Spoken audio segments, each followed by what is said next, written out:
Venezuelan Vice President Delcy Rodriguez met in Beijing with the president of the China National Petroleum Corporation during the second day of her official visit to the Asian nation. During the meeting, both parties follow up on the joint energy cooperation, as well as the strengthening of strategic alliances between Caracas and Beijing. They also highlighted bilateral exchange, which has increased by 55% in the past 10 months, exceeding last year's figure. Rodriguez and the Chinese entrepreneur also reviewed a long-standing comprehensive change of cooperations in the energy industry, which encompass production investments such as technology and engineering.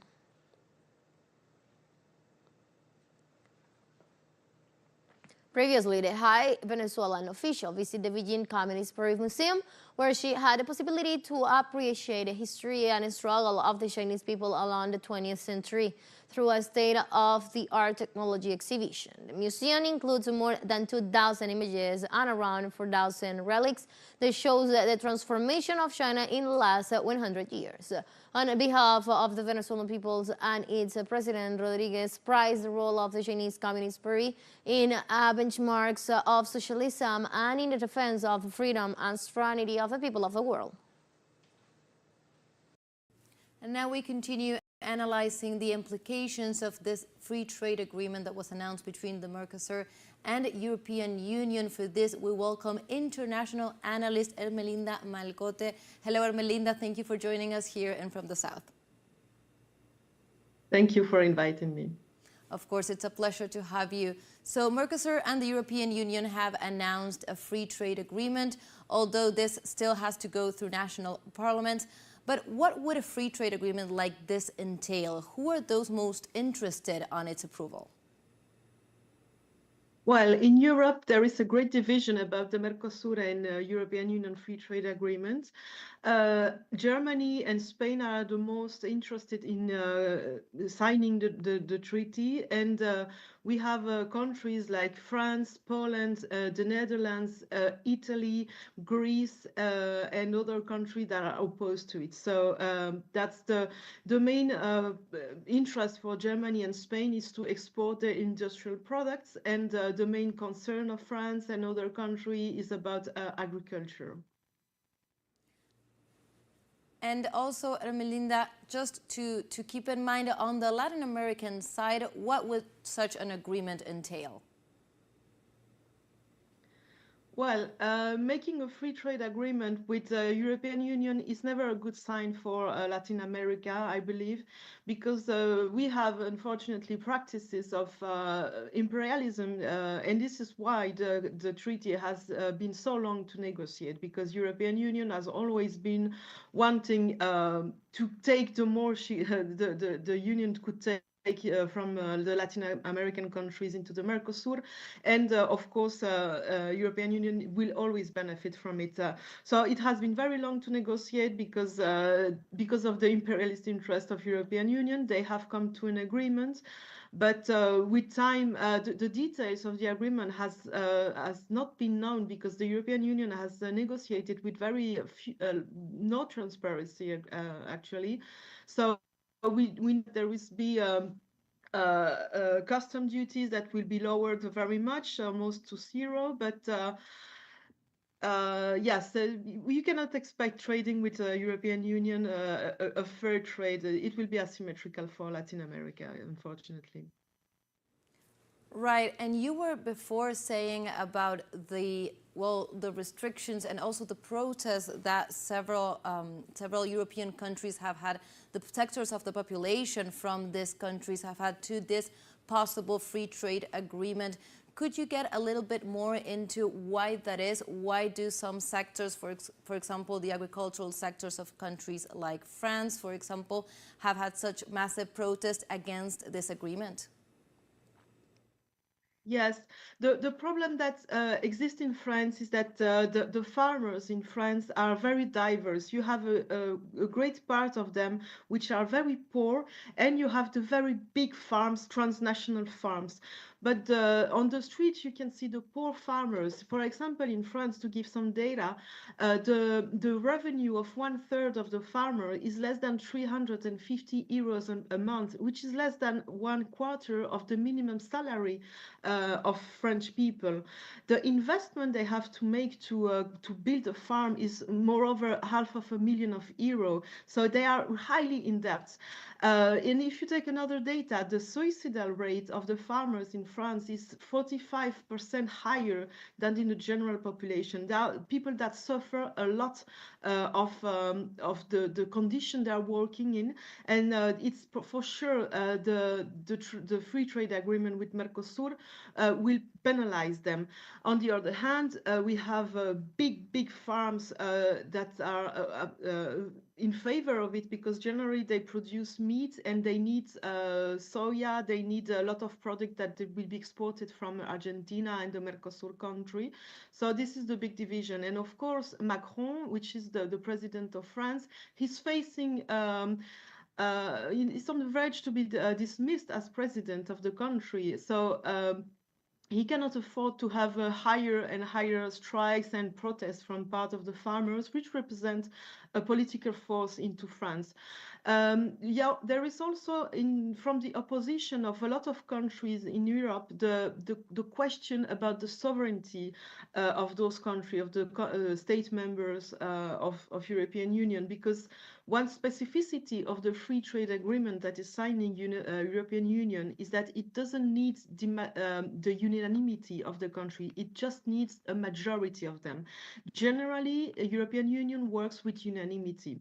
So it pushes a problem that has been discussed into European Union since a long time, which is the loss of sovereignty of the states member of European Union, and it's really triggering a lot of country. We have heard a lot about Hungary, about those subjects, especially for his position in front of the Ukraine war. But now we are seeing that on really important things, which is alimentary sovereignty, also European Union is questioned. And Melinda, you were just talking about some of the internal national struggles that also every country is going through, for example, the particular situation in France. So this agreement should have to be ratified in the national parliaments. Now, what could that look like on the road ahead? Well, so European Union is 27 countries, and they would only need 17 of those countries to sign and to agree with the free trade agreement with Mercosur. So we are almost certain that the agreement will pass, but it will pass on the detriment of the interest of some countries. This is something common in European Union. European Union generally acts against the interest of some of those countries, for example, Greece. But in that case, what is special is that one of its main members, France, is completely opposed to it. So it will pass, but it will bring a lot of questions about European Union. Those questions are in the air since a long time, and it will be worsening. One main key in the free trade agreement is that it is not only a question of free trade from the part of European Union, but it also a geostrategical interest. The future foreign affairs of European Union, Kaja Kallas, she has stated that if we don't sign the agreement with Mercosur, China will do. So we are clearly seeing that European Union is following as ever the geopolitical interest of United States in that stake. And it's also questioned by a lot of member states of the European Union. And it's definitely a topic to follow in this geopolitical context and the way that things are changing. So thank you, Ermelinda, for joining us and also bringing all this analysis to better understand the situation. Thank you very much for the invitation. Of course. The Paraguayan government continued pursuing its aggressive policies towards China, such in the Chinese executive of cyber espionage and expelling a Chinese diplomat from its national territory. Paraguay recognized Taiwan as an independent state, violating the One China principle. Subsequently, the Paraguayan executive does not hold diplomatic relations with China. In this context, the U.S. Embassy in Paraguay and the Ministry of Information and Communications Technologies of that nation accused China of launching a cyber espionage network to allegedly infiltrate Paraguayan government system. Moreover, the authorities suspended a visa to a Chinese diplomat, forcing him to depart. The allegations and claims made by the corresponding departments of the Paraguayan side against the relevant members of the Chinese delegation are completely unreasonable and groundless, and they seriously violate international practices. China firmly opposes it.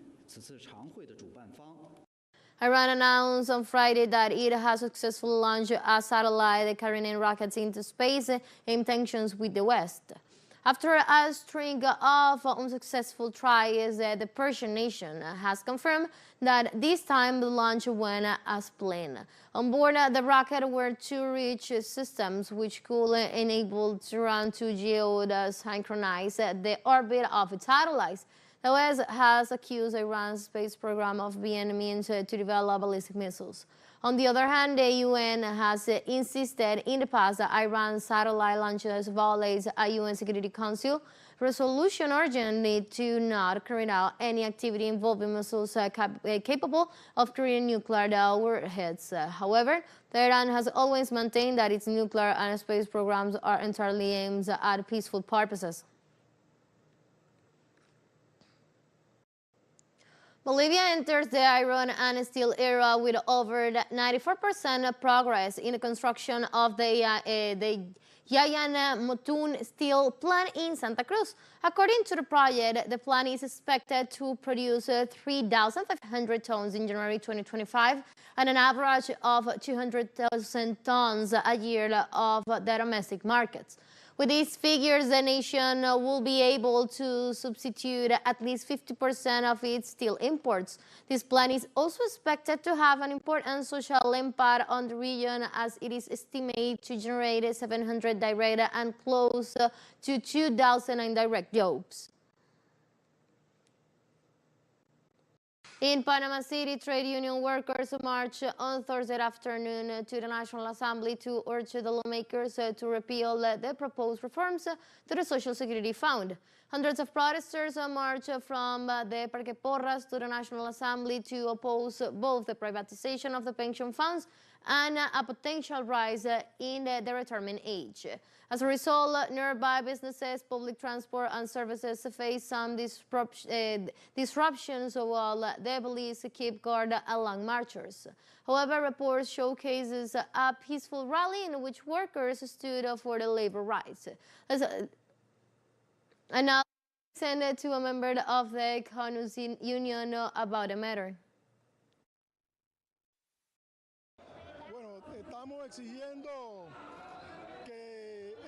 We are demanding that lawmakers from the Legislative Assembly reject the draft Bill 163, as the government is willing to lower pensions.